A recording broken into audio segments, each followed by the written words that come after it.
Welcome to this September 16th, 2020. I'm Nick Kypreos, and you are tuning in to the Real Kyper at Noon show. We've got Dallas waiting in the wings. You know, there was talk about Stanley Cup final possibly starting as early as Thursday, Saturday. Then we're going to go see back-to-back games Monday and Tuesday of next week. And then they were hoping to follow up with the conclusion on the weekend, but that's not happening. Nope. Why?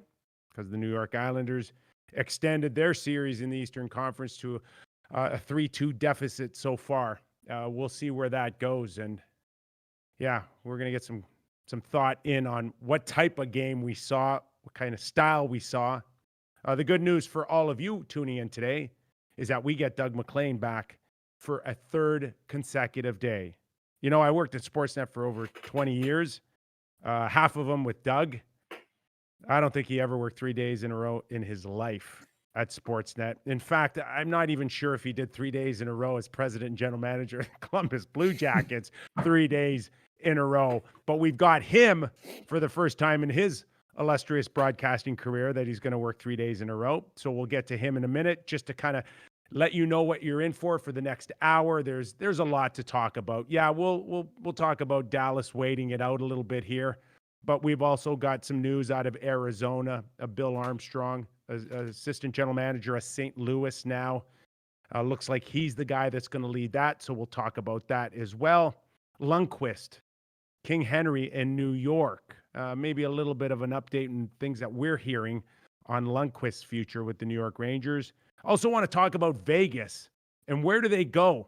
And more importantly, how quickly do they get there? And what's the sense of urgency to kind of clean up a bit of a mess right now for Kelly McCrimmon and, of course, George McPhee. There's the Brodin signing in Minnesota. Does that make sense? We'll ask Doug Maclean on that as well. And, of course, you know, we've done this bit of a how do we fix teams across the country here? We've already done the Toronto Maple Leafs, the Montreal Canadiens. Not sure there's many Montreal Canadian fans happy with Doug Maclean today. Maybe there's a Vegas Golden Knight fan that's not too happy that Gerard Gallant is sleeping well at night since they got knocked out. So Doug will answer to that as well. But before I bring Doug in, I'm going to read you these numbers. 5, 6, 5, 4, 4. No, those aren't Doug Maclean's high school gymnastics scores in 1971. Those were the New York Islanders' shots on goal in each period, including the double overtime. Matt, can you confirm that the Russian judge was not very good to you in high school? Gymnastics and I didn't really. The only exercise I liked was the Iron Cross, where I'd get up on the rings and do the Iron Cross. Remember that one? Yeah, I do. Yeah. I had you. Once they got me up on the rings, I was fine. It was getting up on them was the challenge. I have you as an uneven bar kind of guy because you're uneven every time you're on our show. I'm more of a bar guy. Belly up at the bar. By the way, as you'll notice, Cabot Cliffs outfit today. I head to Cape Breton tomorrow for a couple of days at the Links and the Cliffs, which I know you dream of going, but I will be heading there. So I just got the attire out ready to go tomorrow. So I just wanted you to be aware of that. I will be at a commission, and do not tell all Montreal Canadian fans, do not bother me. I'm busy.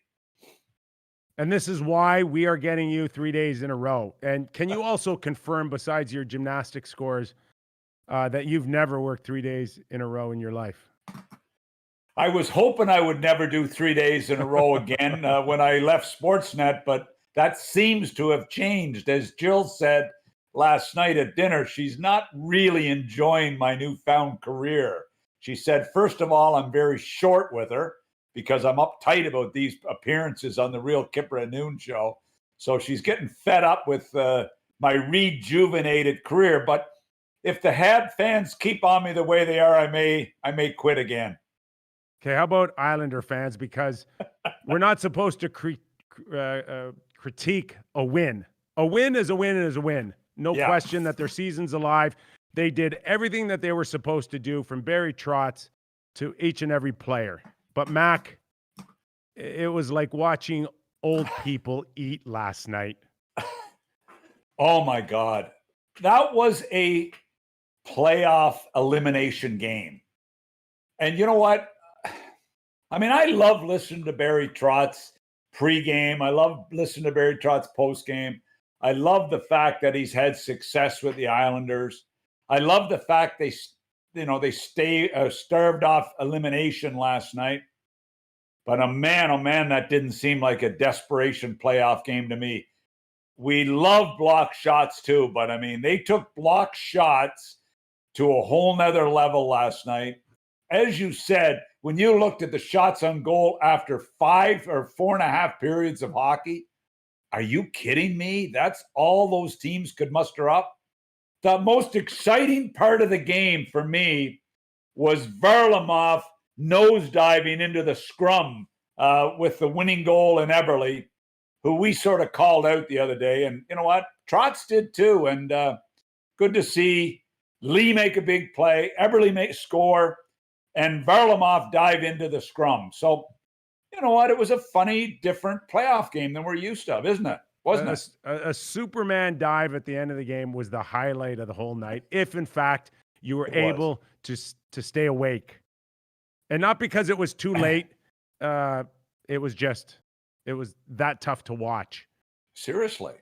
But okay. But the Islanders need that. They have to play that way. They have to play that way. It's consistent. It's part of their identity, Mac. And just before we do need to give them credit for sure for extending this thing. No question about it. But let's just take a big picture for a split second here.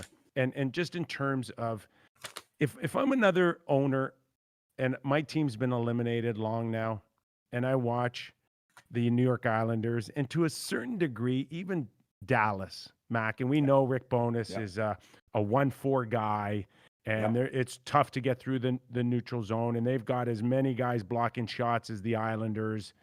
But I'm an owner right now. Why am I blowing my brains out on paying top guys when I can just have a collective group play this real conservative game?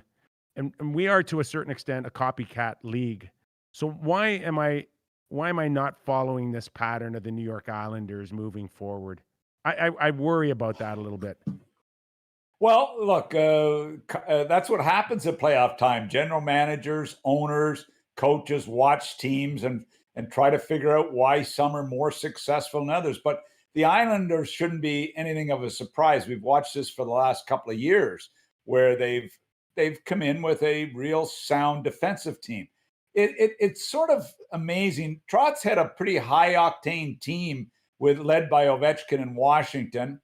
I mean, he had a defensive team in Nashville, but they became a little more high octane as he was leaving there. But this team, they make plays, but it's all about defense first. And now you've got Tampa Bay paying more attention to defense first. And so all of a sudden now we've got like a game that is, I wouldn't say played between the two blue lines, but that's where the chess match seems to be, is between the two blue lines with these two coaches. Because, we saw Cooper. I mean, he could have lost his job with what happened last year against Columbus. His team smartened up. He's smartened up about how to win at playoff time. And now we've got some boring hockey. But if you're a fan of the Islanders, you're thinking it's great. If you're a fan of Tampa Bay, you're thinking it's great. And it's all about winning at the end of the day. Do you think now, and we associate blocking shots with being a warrior, doing whatever it takes. That's what you have to do. And then there's another thing when a defenseman has the puck on the blue line and he looks up, and Mac, there's 10 bodies before you even get to the goaltender. We have no shot right now unless it's a really quick one-timer, or you're able to quickly get a quick wrist shot in like Shea Theodore did on his last few goals, there's not a hope in hell that you're going to get a puck from the blue line into a clean look on a goaltender. It just doesn't happen anymore.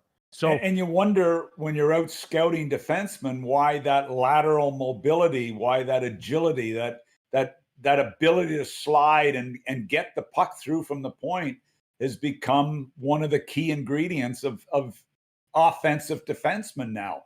But I'm telling you, it is not easy to get the puck to the net. And I hate saying this because I love the game. I'm a traditionalist, but I'm even starting to wonder whether or not there's anything we can do.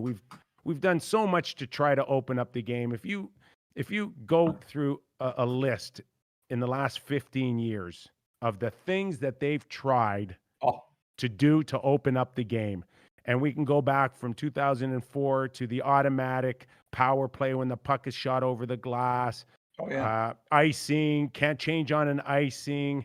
Most recently, you can pick your center, you can pick your face-off circle, which one's strongest. Right. All of it get offense going, Mac, to get it going. And then last night, 5, 6, 5, 4, 4, and it's like gone. All the offense is gone.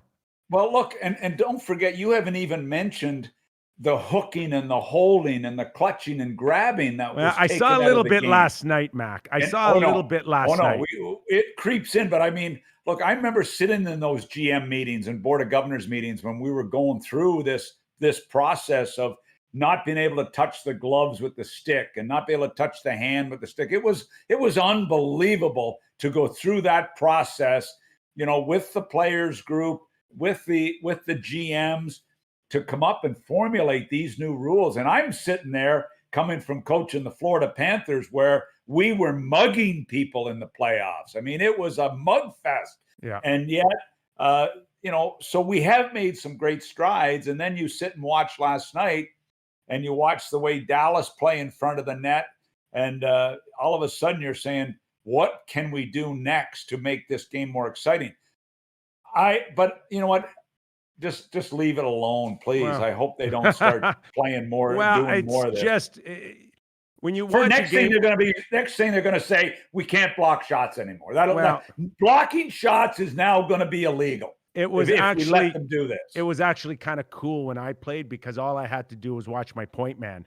I didn't need to be between the circles trying to play goalie, but they do today. So. Just watching last night, I'm wondering if we need to kind of figure out something that we open up a lane like that where the wingers may not be in a position to. But you know what? I think back to our defensive zone coverage in Florida. When we were playing Pittsburgh or playing Philly, and it was, I mean, the way we played in the defensive zone with layering and the challenge that we made it for people to get to the net. So you didn't have your wingers on the D, right? You weren't on top of the D. But we had them slide down to the tops of the circles because we wanted to make it challenge the D, but also be able to challenge low. And you know what? It was a battle to get the puck through. And I'm seeing little bits of that at time now. I'm seeing little bits of it. So it's not dead yet, folks. Defensive hockey, making them pay a price to get to the net is not dead yet. Did Mario score a goal in the Eastern Conference Final? Yager? Did they score? I think in a 7-game series, look it up there, Mr. Statsman for us, but I think he might have got 2 points in a 7-game series, if I'm not mistaken. I think they might have had one goal between them. I think he and Yager had a couple points, and that was it. But they hated that hockey. You bored them to death. That's my God, it was awful. It was awful. I didn't do it. The players did it, but they did a hell of a job. But you know what? You do whatever you have to do. Barry Trotz is like what Barry Trotz said before overtime. Don't take any gambles. Always play above the puck. Well, I mean, let's have fun, though, he said. Let's have fun, but let's remember your responsibilities and your defensive. He came out with a new Kyle Dubas thing last night. Let's remember our defensive protocol. Okay. So I like this. So the defensive protocol is wait, wait. Somebody's going to break their stick on a play, on a point shot, and then we're going to go in on a 2-on-1 and win it. But and that's what you waited for. You wait for something bad to happen. Big time. And then it was a great play by Lee. A fan, Shattenkirk fans on it, and Lee makes a good play. Lee is a warrior type of guy, and Eberle finally scores, and that's what he does, gets big goals. So it really did have kind of a nice finish, because Barzal had a hell of a game. Trotz had called out his big guys, and they were better last night, I guess, to a degree. But you know what? How do the Tampa Bay Lightning, with their firepower, get a power play with a minute and a half left in the third period, a 4-minute power play with the high stick by Beauvillier? You got to put that away. And they don't win that game. That was, you knew that the Islanders had a chance when they killed that off. You lose one game without Braden Point, and you go, okay, the Tampa's still deep enough. You can win without him. And then you lose a second. Then you don't game. win. Then you don't win. Then you lose a second game, and now you're going, ooh, that guy's pretty important. So what? I mean, you're the insider on this show. Yeah. I'm not an insider, as you know. I come up with the odd tidbit, but not very much. But you're the insider. What is the word on Braden Point here? Mac, someone had mentioned to me that maybe we're possibly looking, and again, we're speculation, hearsay. This is hockey people talking just within an inner circle. Right. The tendency is maybe he's dealing with a rib issue. So which is tough, Nick. You know that. That's early. We know players that have played with a hairline fracture or slightly cracked rib.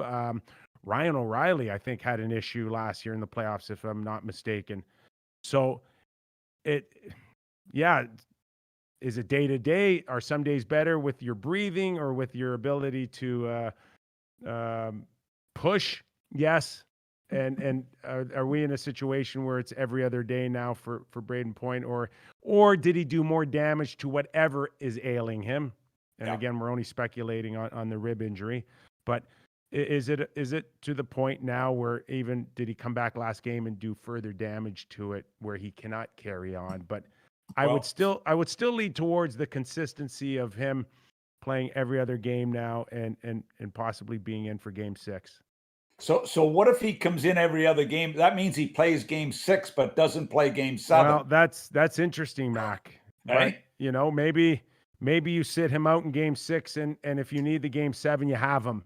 That's scary. That's scary. That's an excellent point by you in terms of the strategy that the coaching staff and Breezeball would have to deal with. But that would be interesting, Mac. I would lend towards not playing him in game 6 if I knew I had a very good chance of getting him for game 7. I mean, look, he is that important. The drop off, and hey, we love Chiarelli. We love Gord. But the drop-off is over the top. He's the engine. I mean, it's been well documented. He's their best player, and he has been for a couple of years. I mean, with all due respect to Kucherov and company, I mean, he and Hedman are the engines here, and they're lucky they got Hedman going right now the way he's playing. And but to heaven on how you got a chance to win a Stanley Cup. You've got a hell of a team. You've built a hell of a team. And then you lose a guy like Point who you're just not 100% sure. And it happens. Nick, you went to a Stanley Cup final and won a Stanley Cup. I went to a Stanley Cup final. How many healthy bodies at this time of year are actually in that dressing room? Yeah. It was mind-boggling to me. The number of players at this point in the playoffs are playing through injuries or banged up or hurt or nagging. It's over the top, and the schedules they've had, being in the bubble. Yeah, it's not easy, man. It's not easy. And Mac, I mean, I'm drawing a blank, but didn't the Islanders wouldn't this be if they somehow find a way. Wouldn't that the Stanley Cup final be their fifth round? Yeah, And, exactly. And I said it before this thing even started. There's not going to be a team that has to win 5 rounds. There won't be anything left of them. And good on the Islanders because they're pushing. At least they're pushing and they're finding a way to, shut my theory down. But I was always the believer that by the end of round 4, when you lift the Stanley Cup, it's the last of your energy that you have left. How do you do it for 5 rounds? And Mac, be as physical. Trots and the demand to finish your checks every friggin' moment that you're out there. That's their focus. Their focus isn't on scoring. It's being on the right side of the puck and finishing their checks. And we'll take our chances 0-0. That's the New York Islander way. Yeah, I love Barry Trott's post game, the prior game, where he said, there was 3 of those goals we typically wouldn't have allowed.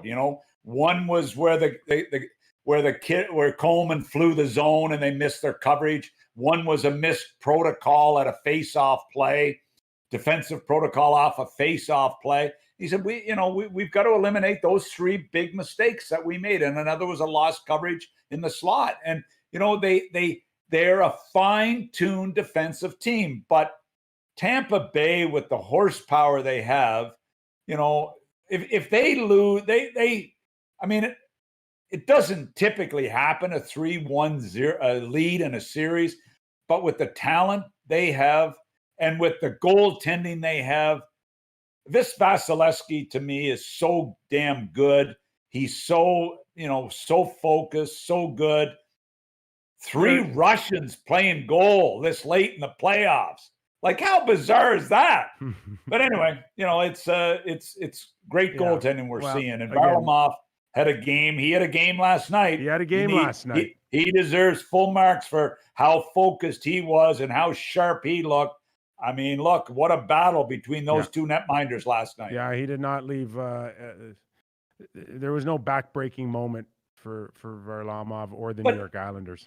But talk about good scouting. You talk about good organizations. Like, they let Leonard go and they pick up Varlamov. Like, I'm not sure a lot of organizations were thinking that way, that Varlamov would come back. We knew he had a good run in Washington as a kid. We knew he had a decent run in Colorado and then flopped. But who would have ever believed that he would bounce back? And also Leonard, that they would bounce back and be this good. Well, Vasilevsky, we know since his draft he was supposed to be pegged as a future superstar, but not Varlamov right now, the way he's come back. So we're going to get into Vegas a little bit later on in the show. Plus the Winnipeg Jets, Mac's going to fix them. So don't worry about Montreal Canadian fans. He's off your team and he's going to go help Paul Maurice. Listen, later. I was just, I happen to be a big Montreal Canadian fan. I'm trying to help them. You were a junior Canadian, for God's sakes. I know. They all forget that in Montreal, that I played for the Montreal Junior Canadians. Yeah. And as I said, and my claim to fame was John Wensick broke my nose in 3 places in a fight. They would be, most of the Montreal fans yesterday would like to see Wensick get a hold of me again. God, I wish that was on YouTube right now. I wish I could go Google that fight. Oh, my God. It was not much of a fight. No, not much of a fight. Not much of a fight. But I had a girl at the game. I brought a first date to the game. I've told you this before. And she dumped you. She left. I had a Triumph Spitfire.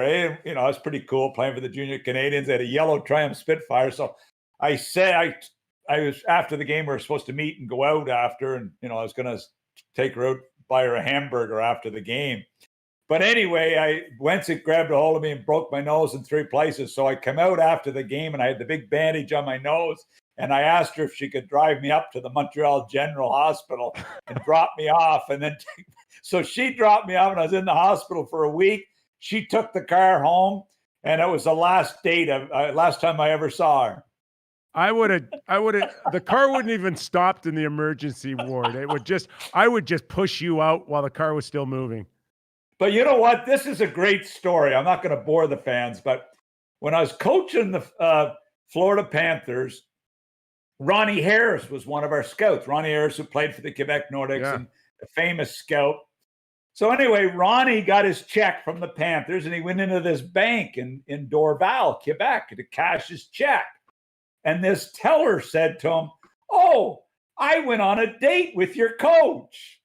And, and it was the girl who's now a lady dropped me off. She said, "I dropped him off at the hospital, and that was our date." And Ronnie came back and told me this story. I said, "Well, yeah, it's true." How bizarre is that? She never did call you back. Guaranteed. I asked Ronnie, I said, "How's she look?" A lot better. Anyway, her confidence went to another level after your night. Yes. Anyway, that was my claim to fame of the Wensig fight. Okay. And I'll tell you how much the coach, Roger Bedard, was the coach of the Montreal Juniors. I'll tell you how much he hated me as a player. My first game back healthy, and I was gone for like 3 weeks because I had to do surgery on my nose. We'd go into Cornwall to play, and he hated me so much, he put me on the ice against Wensig the first shift. And I'm thinking, oh my God, he's going to beat me up again. And Wensig, of course, had so many fights that he probably didn't even remember who I was. So I thought, oh, thank God. Anyway, he didn't beat me up again. It was good. See, everybody watching our show today sitting there going, you can never let Doug Maclean work 3 days in a row ever again, because I can't take the dating stories. I can't. I anyway, can't. Just a little background information. All right. Anything else? No more. No, I'm tidbits? done. I'm basically done. All right. Thanks. You're like the Fonz back then, eh? You get around. Anyway. Dallas. Okay, one thought on Dallas before we move on. We got Winnipeg Jets stuff, and we're going to go around the league a little bit. But the Dallas Stars now, as they watched last night, would you think that you'd want to start as early as Thursday night because of that feel that you're rolling right now? Or do you gladly take the extra couple of days off? And it could be much longer if, in fact, the East extends to a 7-game series. I think you want to, because of what we just talked about. I think, and you've played, and you've been in the trenches in that situation. I think you would prefer to have the extra couple of days. I know you're always worried about your start in game one, and game one is so important. But I think you want the time right now. I really believe that. Well, they got guys hurting. Hintz is an important guy, and we know he's been battling. Big time. Maybe Fasca as well. I'm not sure. Fax is hurt. Is his status done, or can he find a way to get back in? And number one most important guy is Hudobin. I mean, look at the schedule. Yeah. This guy in the that one worries me, Mac. That one worries. He made. You don't want to give him too much rest. No. But, but he needs a rest. The magic wand. You don't want that spell to wear off. I agree. So, okay. You want to get into the Winnipeg Jets? I don't want many more haters. I got enough haters. No. Look, we're Winnipeg Jet fans, aren't we? We are, and Kevin Cheveldayoff has been there, I think, almost 10 years now, Mac. And he's done a nice job. And you went from a team that was just a middle-of-the-pack team to very good development of young players, draft choices that turn out to be stars and superstars in the league. And now we've pushed Winnipeg, right there amongst all the top teams in the Western Conference as a team that can contend, that can win. So how important is it now, especially this offseason for Cheveldayoff to get this right? Because there is a fork in the road here a little bit, is there not? Well, look, to me, Chevy is. I think Kevin Cheveldayoff has done a tremendous job. I mean, look, he's got a challenge of a smaller market NHL franchise. He's got to draft exceptionally well, which he has done. I mean, his drafting has been as good as any teams in the NHL, in my opinion. He's got the challenge of the free agent market to entice people, to go there. So that makes it even tougher. But this is a big, big summer for the Winnipeg Jets. I really believe it is. You can't judge this year's playoff to a degree because they lost Scheifele and Laine 5 minutes into the series, and in the first period, they're two of their better players. Yeah. But he's got some serious work to do, in my opinion, to stay in the mix to be a contending team. And I think it starts, Nick, that he's got to reboot his back end. He lost Byfuglien, he lost Myers, and he lost Trouba. And I think he's got to redo his defense. And right now, in my opinion, it's not good enough to contend in that division and in that conference. Well, first of all, to your point, no one's going to sit there and judge the Winnipeg Jets when they had devastated injuries in that series against Calgary. So right there, and also, give them full credit because it really started as early as training camp, Mac, with a decision that kind of rocked the hockey world, where Byfuglien said he's not showing up. Totally. It's I'm done. At least I'm done here, and. For them to compete, for them to find ways, Pionk turned out to be an extraordinary story for them. At times, a guy that we didn't really think too much in the Trouba deal ended up being arguably maybe the best player when it's all said and done. Plus, they got a pick. That's how good that was. Right. Okay, so I'm going to throw this out at you, Mac, and I'll tell you. You want your defenseman? I got an easy way to get your defenseman plus more. Okay, Yeah. You trade Patrik Laine now. Okay, not during next season, not next off season. You do it now. His value is never going to be higher than it is right now. And there is no room for this guy in 3 or 4 years to be on your team, especially on your salary cap. Trade him now. Well, okay, and here's where they are. So let's say I'm not going to go there to trade Laine now because I would like to see them add. First of all, let me look at their blue line. I love Josh Morrissey. Okay. But I'm just wondering, and I love Pionk. But I wonder, are they a 3-4? Are they a 3-4? Wow. I know Morrissey's is a number 2, 1-2. He has to be a 1-2. Yeah. And he had played with DeMello a lot, and you got Kulikov and Pionk and that second pairing or whatever. I'm a little concerned. Is Josh Morrissey, the way he played last year, is he really a 3 and Pionk a 4? So that means they need a 1-2. They need a 1-2. I thought Tucker Poolman made great strides as well. But but Tucker Poolman, is he a 4-5, a 5? That's so. I'm trying to sit here and say, do they need a 1-2 or do they need at least a 2-3 if you're going to keep Morrissey in your top pair? Which I love Morrissey, by the way. DeMello, I like too. I like DeMello too, but what is he? I thought Dylan did a lot for them. Yeah, he can be a 4. Yeah, which is fine. So if you're saying Morrissey, so we got Morrissey, in my opinion, at best he's a 2. So you still don't have the 1, and you probably need you need 2 guys again in your top 4. Kulikov. It's almost the Leafs. It's almost the Leafs here. You need 2 defensemen to be to make up for Byfuglien, Myers, and Trouba. But you can also you can get that guy. You can get that guy for Patrik Laine. Patrik Laine right now, teams are going to look at Patrik Laine and say, I've got my next Ovechkin. Okay. And he's not Skinner. He's not, he's not Matt Duchene who come in as scorers. He is a big body that plays like he doesn't have the weight and the heaviness of Ovechkin or the drive to finish checks like that. But this guy is as close as we have out there as being the next Ovechkin. I would think teams would be lining up to get him. Okay, so here's the problem that I have with that. I love a lot of things about their team. I mean, Connors, Scheifele, Wheeler. They've got a dynamic top 6. You go Connors, Scheifele, Wheeler, Ehlers, Laine. There's 5. Yeah, you gave me wingers. With the exception of Scheifele, you gave me wingers, man. I know they need a number 2 centerman. They need a number two centerman badly. Patrick Laine can still get that for you, plus a defenseman. Well, that's how high he'll be valued.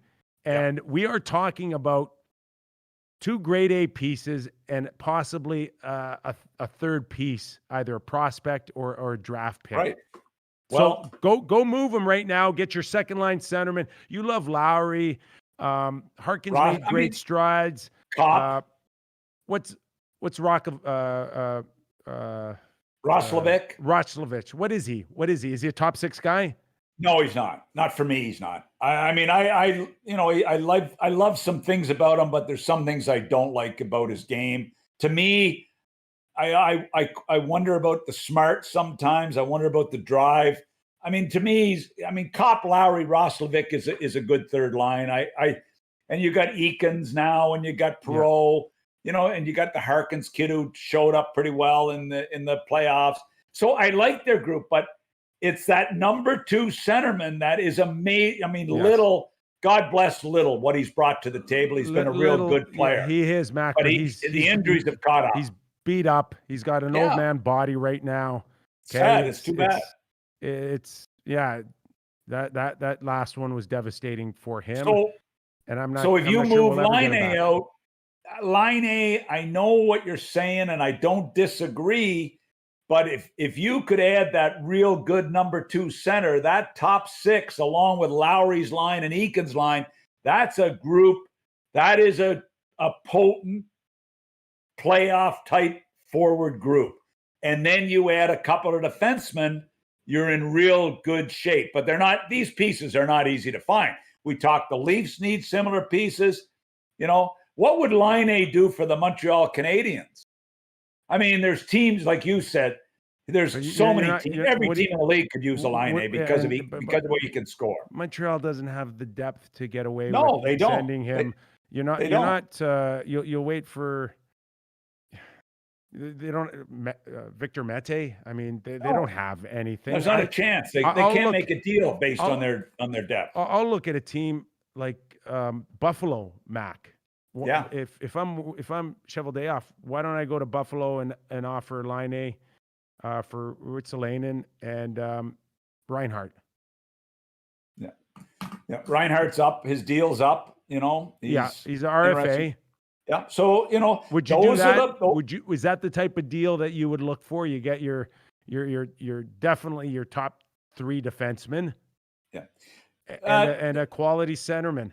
Well, I would have said it when Ruotsalainen was drafted, but he hasn't shown me enough yet.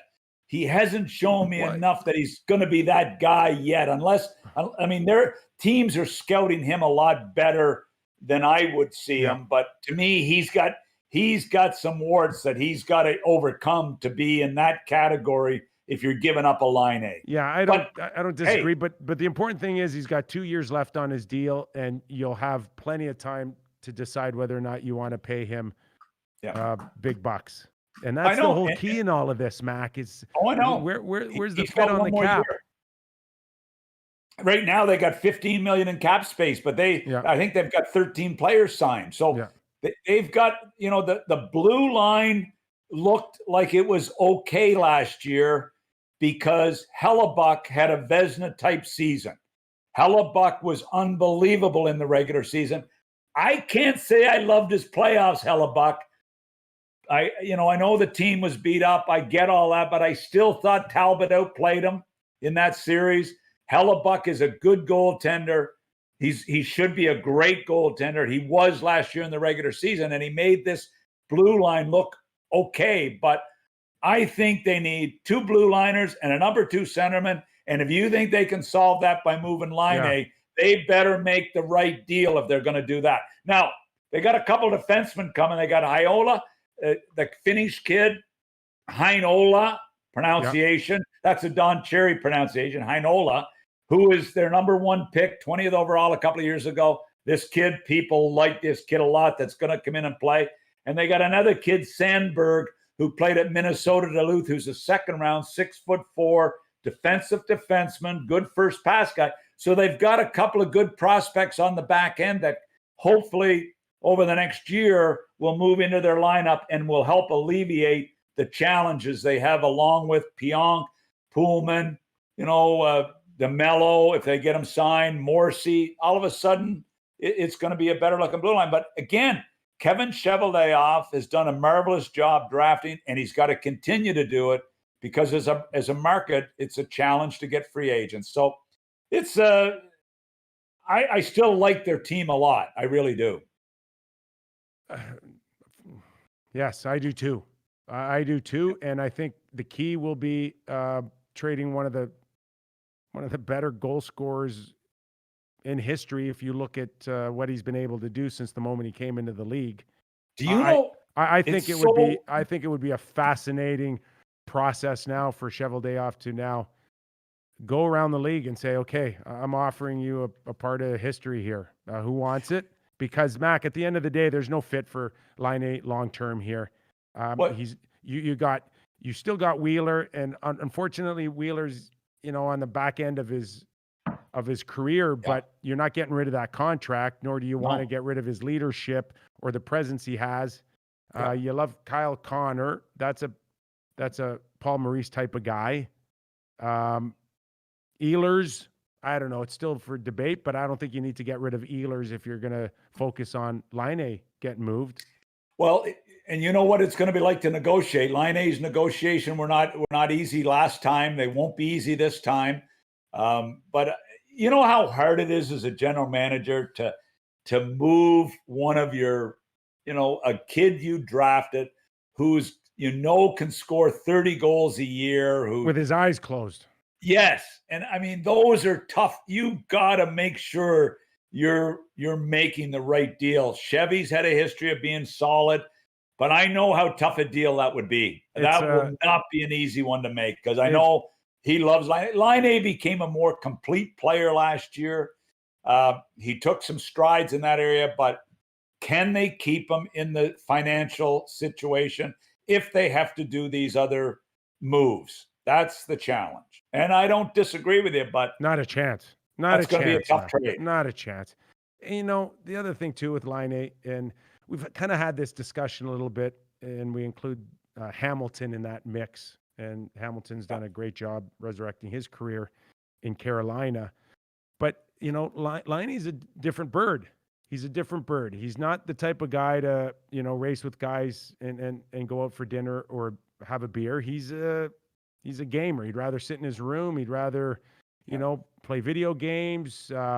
He's just a bit of a different type of guy, but very popular still, likable, has a great sense of humor. But, it just doesn't seem to be ever a comfortable fix in Winnipeg there. Yeah. I think moving him, would make him feel a little bit like I've got a new shot at life, or at least a new shot at my career. And I think it's going to be a win-win for everybody here moving Patrick Laine. I feel for Kevin because you're going into this summer, and like I said, this is a big summer for the Winnipeg Jets to make some solid moves to shore up, to redo their back end to a degree, and number 2 centerman, and the big decision, as you brought up, to move. Do you do Line A to make that deal happen? That's a tough call, Nick. Let me tell you, that's a tough one. We'll watch that. We'll watch that carefully. And calls that I'm making, Mac says that, despite not knowing exactly what's going to happen next season, when it starts, how it starts, they're people busy on the phones, Mac. They're working it. There's a ton of pressure on GMs to hit budgets, whether it's a self-imposed cap or the flat cap of the 81.5, whatever it comes out at. There's some pressure on organizations, and you look no further than what you mentioned earlier in the show. What's going to happen in Arizona? Billy Armstrong goes in there as a GM. What is going to happen there? There's going to be teams looking to pick that group apart to try to pick up some talent. Yeah. And we know, okay, well, we'll switch gears a little bit and talk about Bill Armstrong. I don't think we should have anybody mad with us from Winnipeg. I think we were pretty honest. We traded Patrick Laine. How many jerseys I have been didn't. sold I in did. Winnipeg? You did.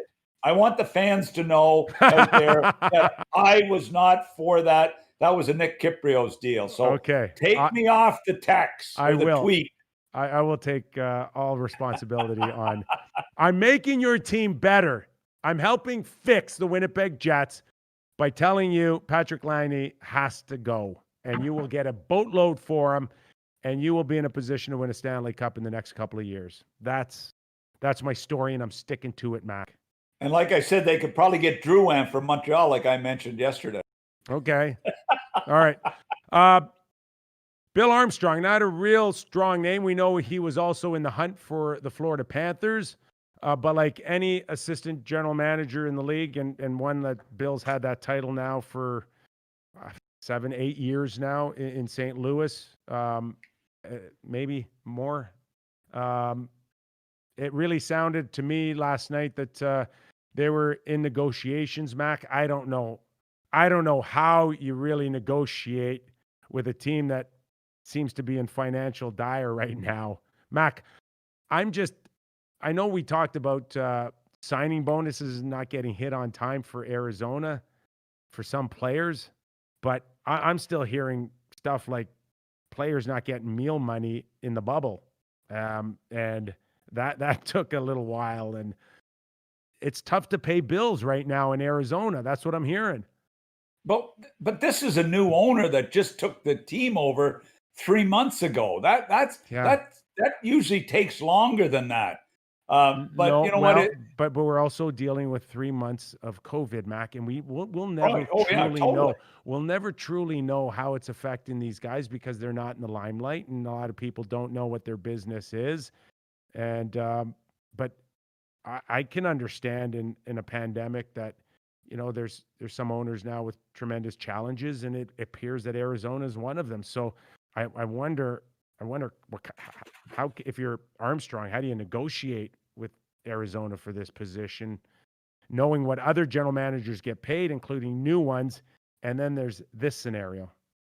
Well, you know what, Billy, I happen to like Bill Armstrong. I think he's done a great job. I mean, they had 10 draft picks on their Stanley Cup winning team that he selected.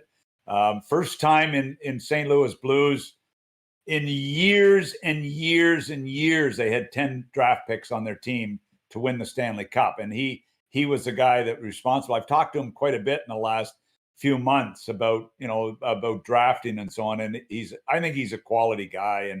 And I can see why they're going down this route, because they're going to rip this apart and have to rebuild it. That's why they want a guy like Bill Armstrong. And how do you negotiate? Well, when you're assistant general manager, director of amateur scouting, you don't really spend a lot of time negotiating. General managers' jobs are hard to come by. And you know what? It could be 5 years before you get another opportunity. So to me, there's limited negotiation. You make a decision. I want the job. I want to become a general manager.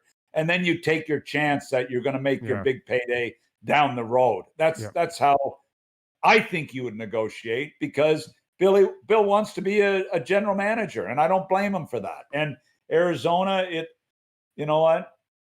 It's like I've told you this many times. Do you know how many rich people I've met in my life that don't have any money? It seems to happen a lot. Except you.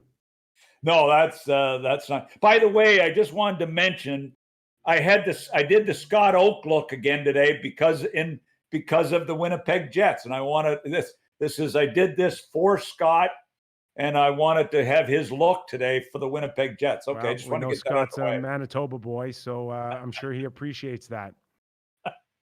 So if you're Bill Armstrong and you got to slash some payroll, I would imagine that first thing on his list would probably trade Ekman-Larsson.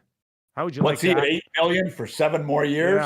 Yeah. You think the owner may have you think the new owner may have brought that up in the interview process, that we may have to look at moving this guy that's making $8 million for 7 more years?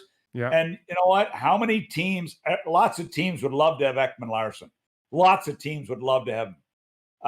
The other How many challenge. want to pay $8 million for him? Mac, he's a good player. He's a very good He's a player. good player. Mike Babcock would say he's a good player. He's a good player. Yeah, good player. Good player. So he better be a great player for that much money in this marketplace. Would Detroit have room for him? I would hope so. I would hope so. I would think that I could find him a few homes. Yeah, so, there's no trouble finding him a few homes. We just finished talking about one. The Winnipeg Jets could use him as well. But the Toronto Maple Leafs, they're focused on Pietrangelo. So, that would be where their focus is. But, the Winnipeg Jets, there's so many teams could use an Ekman Larsson. The $8 million bothers me. Nick, I love Ekman Larsson, but he has not played up to $8 million worth for me yet. Okay, how about Brodin's $6 million times 7 in Minnesota with a no-move clause, I think, for 4 years. Does that one bother you? That one bothers me. See, where's Billy Guerin, general manager of Minnesota, on this? I would look at that lineup, Mac, and I'd be time to blow it up, time to regroup.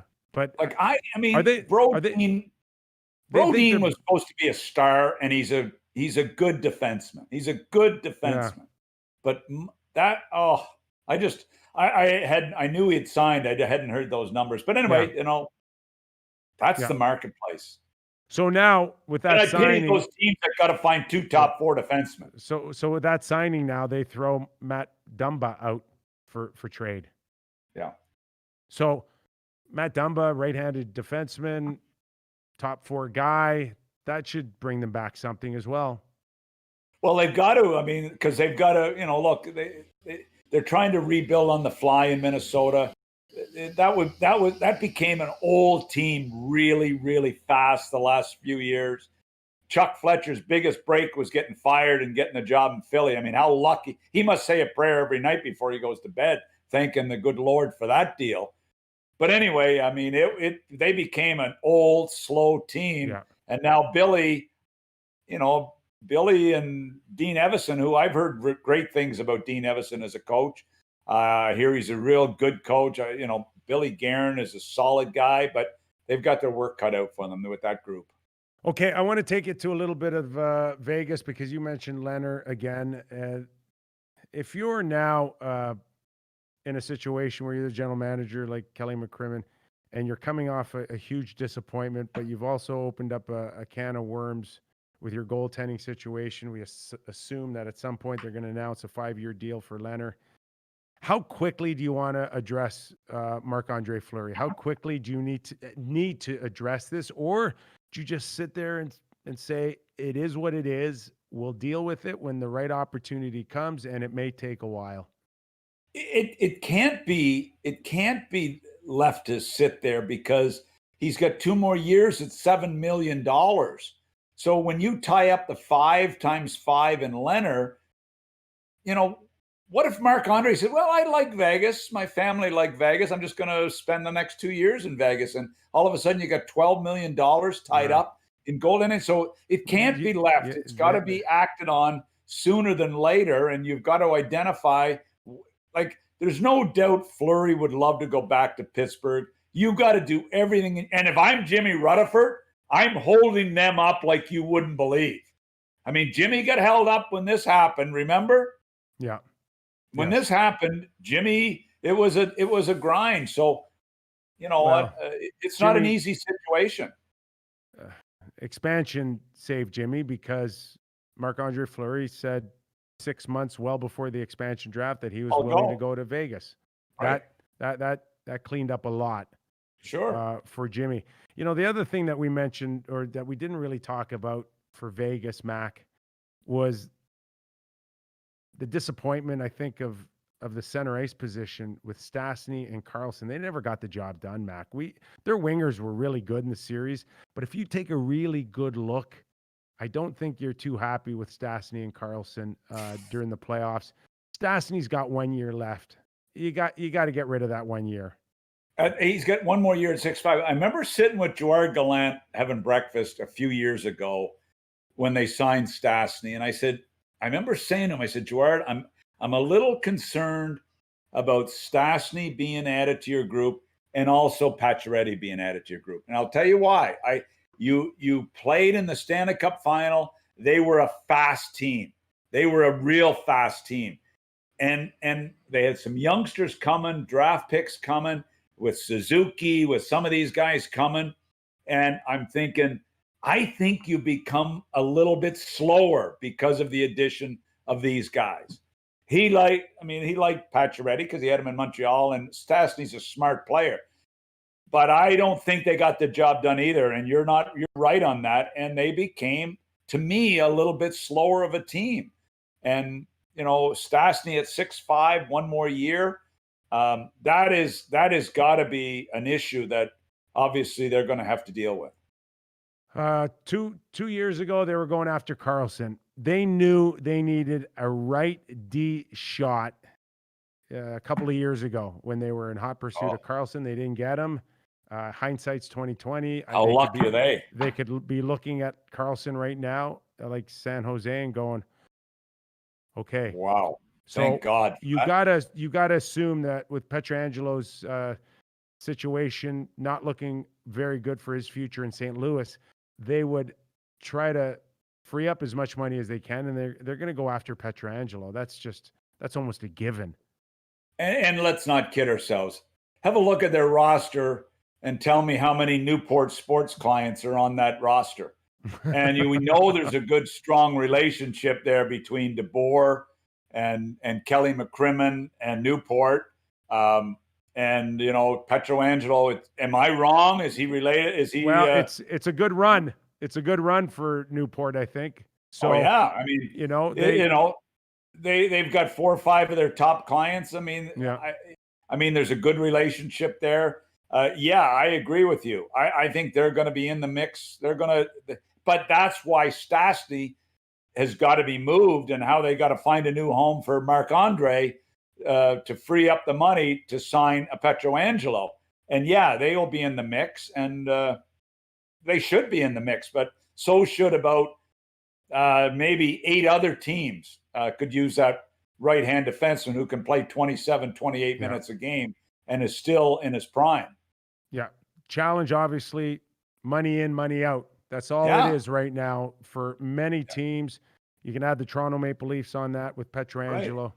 People have got to free up money to get this guy signed. And whoever gets him, I mean, he is the number one guy to watch this summer as to how it unfolds with a number of these teams. Because imagine if Pietrangelo was playing for Vegas, I dare say they'd still be playing. So if Pietrangelo will get 7 years, what do you assume, Mac, that 4 will be great and then the last 3 might... It's okay if you win a Stanley Cup in the next 4 years with him, but he's not blessed with natural skating ability. So he's going to be on one of those contracts where you're not going to like it very much in the latter part. Remember when St. Louis were near the bottom of the league at Christmas a couple of years ago? Yeah. And we watched this blue line. You and I watched this blue line of St. Louis saying, oh my God, what has happened to Bouwmeester? What has happened to Pietrangelo? What has happened to Parayko's having an off year? They were all struggling at the time. And then they rebounded and became the backbone of that franchise when they won the Stanley Cup. And Pietrangelo, all 3 of them were unbelievable. Pietrangelo went to the World Championships and he came back, I think, a different player. Right. Exactly. Right? Something happened. Yeah. So it's good. It's good. Lundqvist, King Henry in New York. There's a lot of people that are players are talking about retirement for King Henry, that he will not want to try to find another job. It's New York or bust. Does that surprise you hearing that around the water cooler? Why would he? Why would he want to? I know the money's important, but why would, after the great career he had with New York Rangers, He's a high-profile guy in New York City. He's the best-looking guy with the Rangers since you left. I mean, he's better dressed. He almost is as well dressed as you are. I mean, this is not Mark Messier, Mr. New York, but he's damn close. And I don't know why he would want to go on. He's had an unbelievable career. Stanley Cup Finals. He's been a star. Why would he? Really? Why would he? He doesn't need to wear a golf cap. No, that's for sure. His hair is better than mine. Oh, he's got fantastic hair. Oh my God, he's got. I've always hated him because he looks so damn good. Well, the Rangers seem to be. Unfortunately, he cannot go out with a year that you get to say goodbye properly, and I'm not even sure if he'd want that. I know the Ranger fans would like to see him back up one more year and say goodbye properly, but Mac, the system doesn't allow it. No, I mean that's what you're up against. So you know what? Good. What an unbelievable career. This, by the way, was a 7th round pick by the New York Rangers. A 7th round pick, Henry Lundqvist, and he became a superstar in the league with an amazing career. Really hard to believe. He and Zetterberg were both 7th round picks out of Sweden. Is that great scouts, Mac, or is that just, hey, come on? That was stupidity. Thank God Zetterberg was drafted the year before I came in the league with Columbus. Thank God they can't hang that one on me. You'd like to think that you're brilliant when you pull that off, but you're just damn lucky. That's all you scouts are. You're so damn lucky. It's unbelievable. Wow, Mac, 3 days in a row for you. I need a break, seriously. And the fans, are you okay?